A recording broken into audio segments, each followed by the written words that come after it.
Miles Davis's score for Elevator to the Gallows is perhaps the most well-known jazz soundtrack for a film, and many other musicians loan their talents out to the big screen throughout the history of the medium. But one name I never expected to see under the title Score By was John Coltrane, and yet one such film does exist, partially buried in the sands of time. What makes this entry in the annals of film history all the more remarkable is that it is for a Canadian New Wave film, focused on French-Canadian identity and youth. There are of course fruitful connections to be made between jazz's free experimentation and the technical complexity of films of the New Wave movement, but to do so here would be to reduce the film to yet another stylish piece about cinema, politics, pop culture, and cigarettes. While the film we will be discussing today shares all of these traits and the long, esoteric conversations that carry them along, it is just as much a reaction to the films that preceded it, reminding us that the idealism of youth is equal parts joyous and depressed, romantic and spiteful, hopeful and pessimistic, communal and isolated, pretentious and fleshy, and above all else, confused.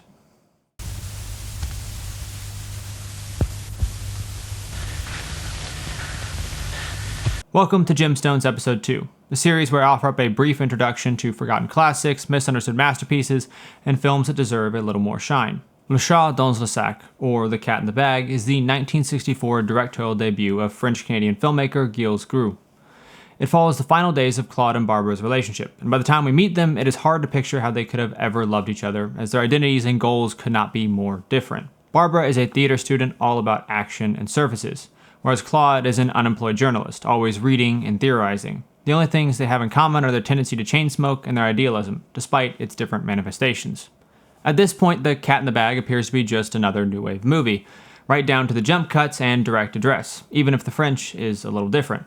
But the film moves past mimicry and into reflection. Through several direct references to the works of Godard, the film is begging us to compare the two, making it quite easy to conceptualize of our main characters as the two arms of the French New Wave.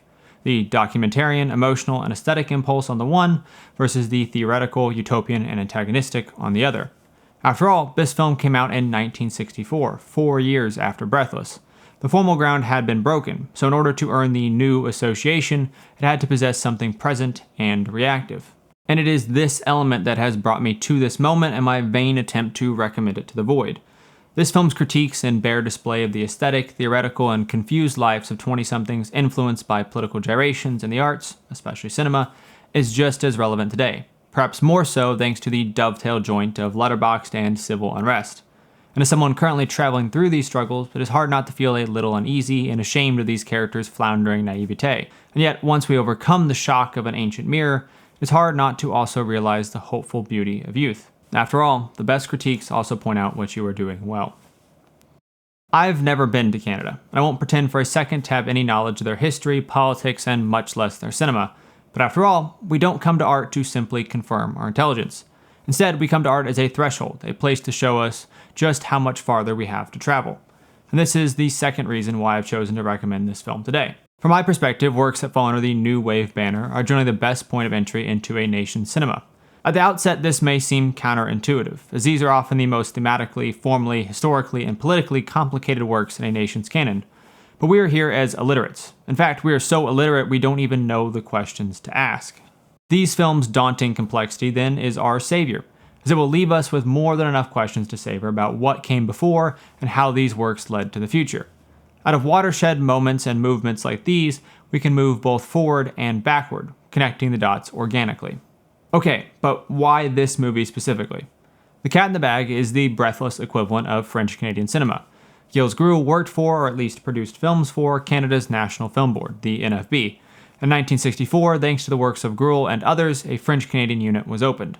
Any watershed work, such as today's, is preceded by a flood of various pressures and peoples.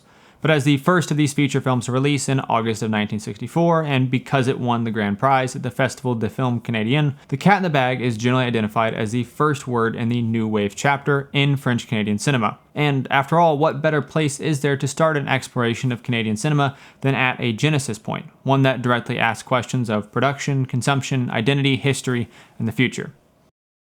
And now for another thing I hope to learn more about: jazz. Out of the three sections, this one is primarily a historical artifact, noteworthy because of its oddity. How did Gros end up getting in touch with Coltrane, and how did he convince him to do a soundtrack? Much less one that fell outside of his record contract and required some session sleight of hand to pull off. The story only gets stranger though, as Coltrane's work for this film reprised old material, something he didn't often do, and was recorded just before his masterwork, A Love Supreme. And of course, new wave movies aren't often known for their soundtracks, thanks to their verite stylings, adding the final bit of strangeness to this pot. Coltrane's music only plays for a handful of minutes throughout the runtime, but those moments are more than amazing enough to make up for their scarcity. More tracks were of course recorded in the sessions for this film, and in 2019, a whole 55 years later, everything was collected on Blue World. Coltrane's involvement here is the historical bait that entices us into the world of The Cat in the Bag, and its many connections and questions. After all, I bet Coltrane is why you clicked this video, and I know it is why I picked up the other French New Wave box set that this film calls home. And with that, I hope you go explore all this film has to offer for yourself. And speaking of this box set, I can't recommend it highly enough. This set contains 3 feature films and a handful of shorts, all of which have been wonderfully restored. Every film has been a joy to watch so far, so shout out to Canadian International Pictures, and I will leave a link to it in the description if you'd like to pick up a copy yourself. As for other places to watch it, I won't even try to juggle all the streaming rates, so you are on your own there. But no matter where you find it, I hope you find your time with it as fruitful as I have. And with that,